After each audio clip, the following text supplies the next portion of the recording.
नमस्कार, स्वागत है एक बार फिर से चुनावी समर में। हम लेकर आए हैं आपके लिए बीएसपी फैमिली के कुछ और अपडेट्स। आरएसएस के ललकार से मोदी की कुर्सी हिली। जी हां, एक तरफ मोदी सरकार देश को बेचने पर तुली है, तो दूसरी ओर भाजपा के कट्टर सहयोगी आरएसएस देश को बचाने के लिए खुद मोदी सरकार के खिलाफ आंदोलन कर रही है। दरअसल 10 जून को आरएसएस ने मोदी सरकार के खिलाफ ईंट से ईंट बजा दी, जो दुनिया में चर्चा का विषय बना हुआ है।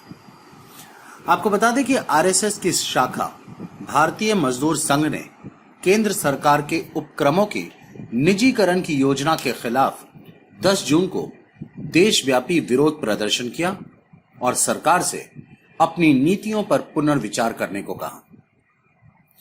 भारतीय मजदूर संघ ने कहा कि आपके द्वारा कोरोना वायरस महामारी के कारण सामाजिक दूरी बनाकर रखने के मानदंडों का पालन करते हुए पूरे देश में धरना और प्रदर्शन किया गया।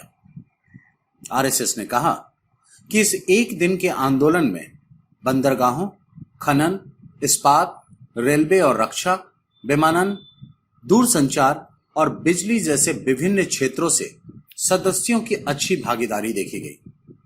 संघ ने कहा कि बीएमएस से जुड़े पीएसयू यूनियनों ने सार्वजनिक उपकरणों को बचाओ, भारत को बचाओ के बैनर तले देशव्यापी आंदोलन किया, जिसमें बीएमएस की पीएसयू समन्वय समिति ने भारत सरकार से मांग की है कि वे अपनी नीतियों को फिर से गौर करें और तत्काल सामाजिक संवाद की प्रक्रिया शुरू करें।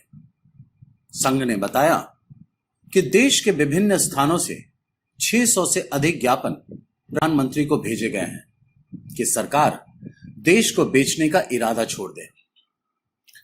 यहां आपको यह भी बता दें कि आरएसएस ने इस राष्ट्रव्यापी विरोध प्रदर्शन की चर्चा पिछले सप्ताह ही की थी।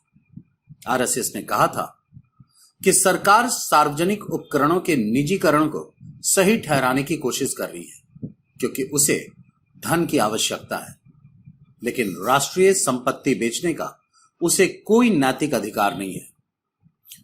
वहीं बीएमएस के महासचिव ब्रिजेश उपाध्याय ने कहा था कि संघ सरकार के सार्वजनिक क्षेत्र के विरोधी और मजदूर विरोधी फैसलों के खिलाफ संघर्ष करेगा। इस तरह आरएसएस ने अपने ऐलान पर खरे उतरते हुए 10 जून को मोदी सरकार के ऊपर जोरदार हमला किया। सबसे बड़ी बात यह है कि आरएसएस के इस कड़े तेवर को देखकर भाजपा की धड़कनें रुक गई होंगी, क्योंकि आज तक भाजपा ने आरएसएस को ज्यादातर अपने सहयोगी के रूप में ही देखा है, लेकिन आरएसएस को इस तरह से विपक्षी के रूप में देखकर निश्चित रूप से मोदी सरकार परेशान हो गई होगी।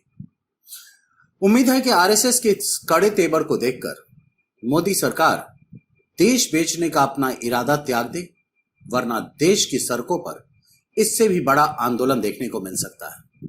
हमारे साथ बने रहने के लिए आपका धन्यवाद। आप हमारे प्रोग्राम्स को todays.com पर भी देख सकते हैं और आप हमें टुडेज टीवी पर ट्वीट भी कर सकते हैं। Thank you.